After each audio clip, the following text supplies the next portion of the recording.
aksi perampokan di siang bolong yang terjadi di sebuah rumah 2 lantai di Jalan Pati, Menteng, Jakarta Pusat, didalami polisi.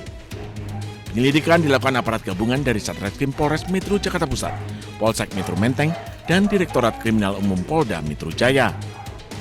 Untuk bisa mengidentifikasi dan menangkap para pelaku, petugas memakai metode scientific investigation dan investasi ilmiah. Proses itu mencakup observasi, perumusan hipotesis, pengumpulan data terukur melalui eksperimen, analisis, dan penarikan kesimpulan berdasarkan bukti yang objektif. Menurut keterangan saksi Tami kepada petugas, pelaku perampokan berjumlah 2 orang yang masuk ke dalam rumah melalui atap. Berbekal senjata tajam, kedua pelaku kemudian melukai penghuni rumah Muhammad Haikal Azhar hingga terluka parah. Mendengar teriakan korban, saksi yang sedang berada di ruang kerja kemudian naik ke atas, tetapi mendapatkan ancaman senjata tajam dari para pelaku. Para pelaku memaksa korban untuk membuka brankas. Para pelaku kemudian menguras isi brankas berupa perhiasan dan kabur melalui pintu depan. Masuk ke rumah dan melakukan perampokan, namun informasi tersebut masih kami telusuri lebih lanjut untuk klarifikasi maupun menemukan bukti dan petunjuk lainnya. Masuk ke lewat, Pak? Informasi dari saksi itu dari lantai 2 atau dari atas, dari rooftopnya. Barang-barang yang hilang ada apa aja, Pak? Kurang lebih adalah emas dan perhiasan. Akibat aksi perampokan tersebut, korban harus dilarikan ke rumah sakit. Selama proses penyelidikan, rumah korban dipasangin garis polisi. Dari Jakarta, Rani Sanjaya, iNews melaporkan. Gendong performing seterhat 1684 para prajurit dari Kepolisian Republik Indonesia maupun prajurit TNI.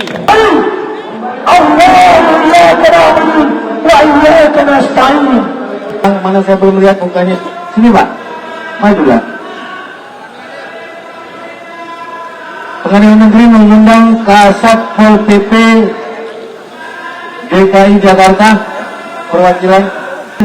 Sini Pak, merapat. Pengadilan Negeri mengundang pemerintahan daerah provinsi administrasi wali kota Jakarta Pusat atau yang mewakili dari wali kota Jakarta Pusat. Pengadilan Negeri mengundang pemerintahan kota Jakarta Pusat hadir. Ayo Pak, ngerapat sini Pak, nggak apa-apa. Dengan kokoh untuk berteriak tentang hak-hak mereka sebagai anak bangsa. Betulnya mereka berdiri dengan kokoh Mengajukan gugatan perbuatan melawan hukum yang dilakukan oleh di situ disebutkan bahwa lengkap kita gugat, yaitu Sekretariat Negara, BPN dan lain-lainnya, bahwa tanah ini tidak bisa serta-merta dieksekusi karena ini adalah milik ahli.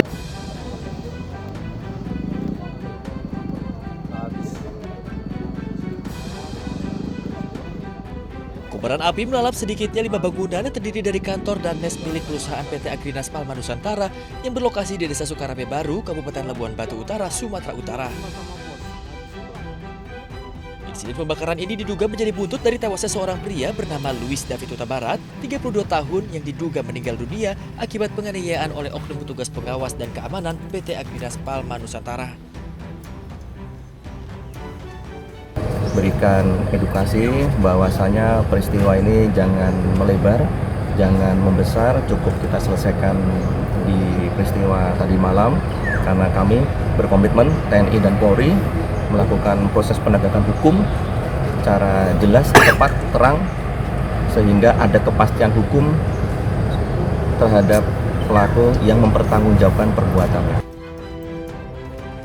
Sementara itu terkait dugaan keterlibatan oknum TNI dalam peristiwa ini, Kepala Staf Kodim 0209 Labuan Batu, Mayor Infranti Sondang Hamunangan Tanjung menyerahkan dan mendukung adanya proses penegakan hukum jika ada anggota TNI yang terlibat. Kalau memang nanti dari dugaan itu terbukti, ya kita serahkan saja kepada proses hukum. Saat ini kan sedang didalami oleh pihak kepolisian. Kalau memang nanti ada keterlibatan oknum TNI, ini akan ada pelimpahan ke Subdenpom. Dan tadi malam juga kita sudah bekerja sama dari Kodim, Polres, dan Subdenpom untuk mendalami permasalahan ini. Untuk menjaga keamanan, pihak kepolisian dan TNI menerjunkan 2 peloton personel untuk mengamankan lokasi. Dari Labuan Batu Utara, Sumatera Utara, Radi Kurniawan, iNews melaporkan.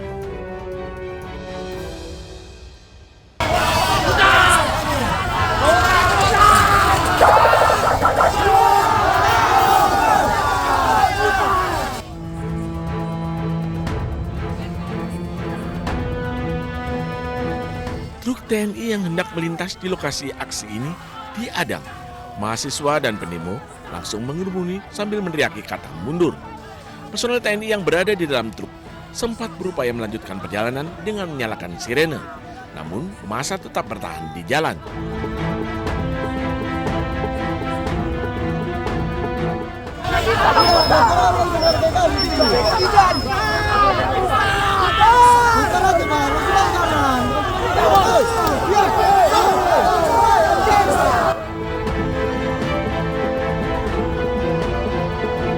Mahasiswa juga meminta para pengendara yang akan melintas untuk memutar balik ke arah jalan Imam Bonjol.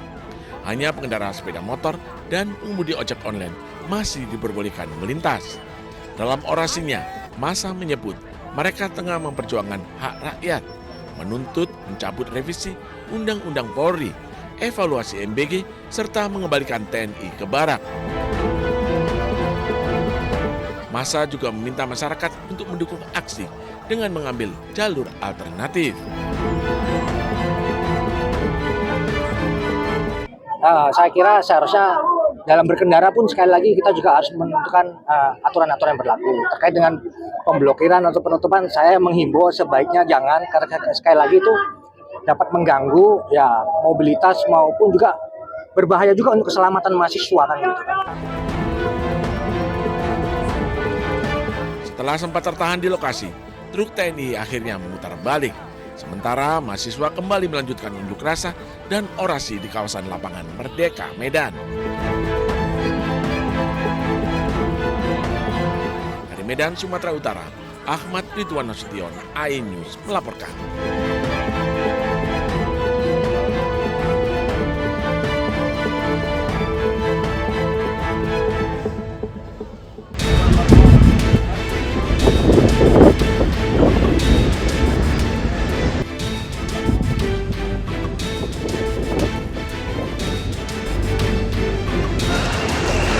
علم هاي بوش محلنا هون استهداف.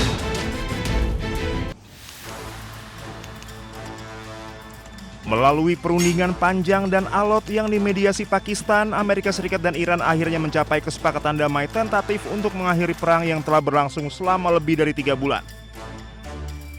Kesepakatan ini diumumkan pada 15 Juni 2026 yang dapat mengurangi ketegangan di Timur Tengah. Dalam kesepakatan militer, Amerika Serikat dan Iran sepakat memberlakukan gencatan senjata permanen yang berlaku segera di seluruh medan pertempuran termasuk Lebanon. Namun gencatan senjata di Lebanon menjadi bagian yang paling sulit diwujudkan. Presiden Amerika Serikat Donald Trump kesulitan meyakinkan Perdana Menteri Israel Benyamin Netanyahu menghentikan operasi militernya di Lebanon. Pemerintah Israel secara tegas menyatakan kesepakatan damai Amerika Serikat dan Iran tidak mengikat mereka karena Israel bukan pihak dalam perjanjian tersebut.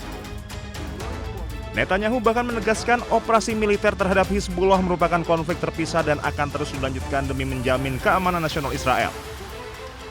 Pasca gencatan senjata Amerika Serikat dan Iran, militer Israel kembali melancarkan rentetan serangan udara di beberapa wilayah di Lebanon Selatan. Pesawat-pesawat tempur Israel melancarkan serangan udara yang menargetkan wilayah Nabatiyeh, Ansariyeh, dan pinggiran timur kota Kufar Tebnit. Presiden Amerika Serikat Donald Trump yang berusaha mendorong tercapainya kesepakatan mengakhiri perang dengan Iran dinilai terganggu dengan keputusan Israel untuk tetap menyerang Lebanon dalam periode gencatan senjata. Trump khawatir eskalasi militer ini tidak hanya memperburuk citra Israel di mata dunia, namun juga berpotensi merusak proses diplomasi yang sedang dibangun Amerika Serikat dan Iran. Tak hanya itu, Perdana Menteri Israel Benyamin Netanyahu juga menghadapi tekanan dari publik Israel. Pemerintah Netanyahu dikritik karena gagal melemahkan Iran dan Hizbullah di Lebanon yang dipandang sebagai ancaman terbesar warga Israel.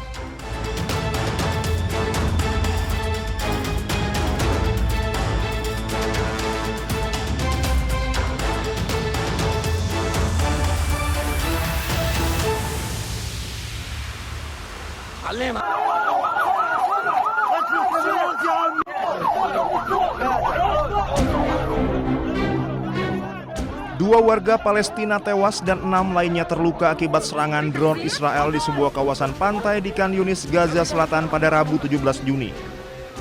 Seluruh korban dievakuasi ke rumah sakit Nasser untuk mendapatkan perawatan medis. Serangan menghantam area pantai yang saat itu dipadati warga sipil. Banyak keluarga Palestina mengungsi di wilayah ini memanfaatkan pantai sebagai tempat berlindung dari cuaca panas serta kondisi kamp pengungsian yang semakin memburuk. Serangan ini menambah korban sipil di jalur Gaza.